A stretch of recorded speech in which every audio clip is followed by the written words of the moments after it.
Section 8.6, Applications, Distance, Rate, Time, Interest, and Average. In this video, we're going to be working on solving distance, rate, and time problems using linear equations. We're going to look at simple interest problems with linear equations. We're going to solve some average problems and some cost problems using linear equations. A motorist averaged 45 miles per hour for the first part of a trip and 54 miles per hour for the last part of a trip. If the total trip was 303 miles and it took 6 hours, what was the time for each part? So what we've done is we've constructed a table here. Since we're doing a distance, rate, time problem, remember that our formula is distance equals rate times time. So we've got a column for rate and a column for time, and if we multiply those together, we get distance. For the first part of the trip, we know his rate was 45 miles per hour. For the second part of the trip, it was 54 miles per hour. We know that the total trip, which would be the distance, so this total of those two parts would be 303, and we know that the total time, so this would be 6 hours. So what I need to do is find the time for each part that he was traveling. Let's call one of the times X. Doesn't matter which one we select, we're going to make this part X. Then the second part of his trip, if the first part took X amount of time, the second part would have to take 6 minus X. In terms of numbers, let's say the first trip or part of the trip took 2 hours, then the second part would take 6 minus 2, which would be 4 hours. And if the first part took 5 hours, then the second part would take 6 minus 5, which would be 1 hour. Now, the distance, to get distance, remember that we multiply rate times time. So I'm going to go ahead and multiply these together, and this will give me 45x, and this will give me 54 times 6 minus x.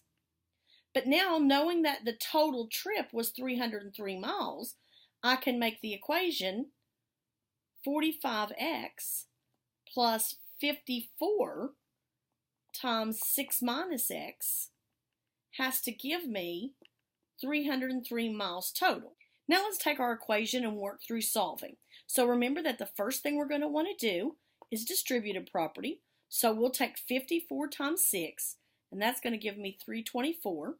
And then 54 times negative x will give me negative 54x equals 303. Now I'll combine like terms. I have a 45 and a negative 54. Well, that's negative 9x plus 324 equals 303. Now we'll subtract our 324 and get negative 9x equals negative 21, and then we'll divide by negative 9. So that's going to give us that x would be negative 21 divided by negative 9 would actually simplify to 7/3, or you could use your calculator and get an answer, and this ends up being 2 1/3 hours. So for the first part of his trip, he used 2 1/3 hours. For the second part, remember, our other time was 6 minus x. So that would be 6 minus 2 1/3, which would be 3 2/3. Or if we remember that an hour is 60 minutes, 2 1/3 hours would be 2 hours, and a third of an hour would be 20 minutes. For the 45 miles per hour, he traveled for 2 hours and 20 minutes. And then when we was traveling 54 miles an hour, he traveled 3 hours and 40 minutes. In example 2, we're looking at another simple interest problem. We have that Kara has $40,000 that she's going to invest. So that's going to be my principal. She's going to invest it for 1 year. Some of it's going into a savings account that pays 7% interest, and the rest of it goes into a stock that pays 12%. If her interest income last year was $3,550, how much did she have in each of those two accounts? Let's fill in what we know. We know the savings account pays 7%, so we'll go ahead and make that 0.07, and that the stock makes 12%, so that's 0.12. We know the total amount of money she invested was $40,000. It wasn't $40,000 in each one, but the total was $40,000.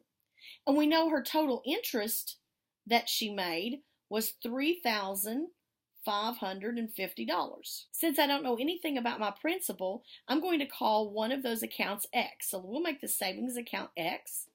So the amount of money I invested in the stocks would have to be $40,000 minus X. So again, in terms of numbers, think of it this way. If she put $10,000 in savings, then she would put $40,000 minus $10,000, which would be $30,000 in the stocks account. Now, to get our interest, remember we do principal times rate. Normally it's principal times rate times time, but our time is 1 year, so that's why we don't have to worry about it. So if I multiply the interest or the principal and the rate, I get 0.07x for my first account, and then 0.12 times 40,000 minus x for my second account. But the combined interest income was $35.50. If I add the amount of interest she got from savings plus the amount of interest that she got from the stock account, I know that I've got to get $35.50. Now we can solve this equation. So let's go ahead and do distributed property first. 0.12 times 40,000 will give me 4,800. And 0.12 times negative x would give me negative 0.12x.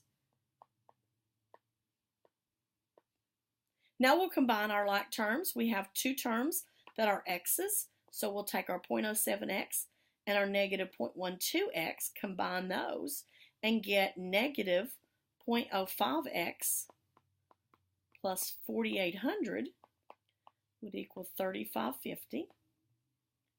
Now we'll subtract the 4,800.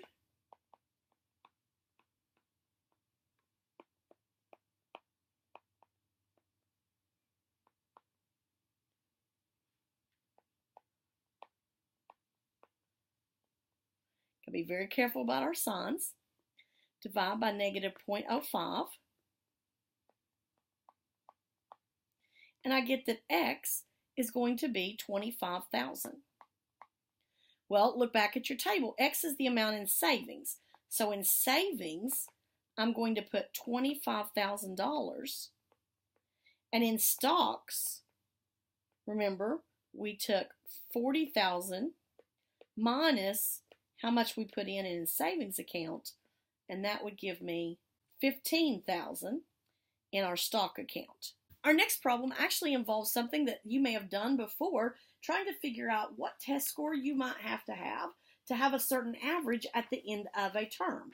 We have 4 scores of 85, 92, 82, and 88 on 4 tests. We want to know what score would we need on a 5th test to have an average of 90.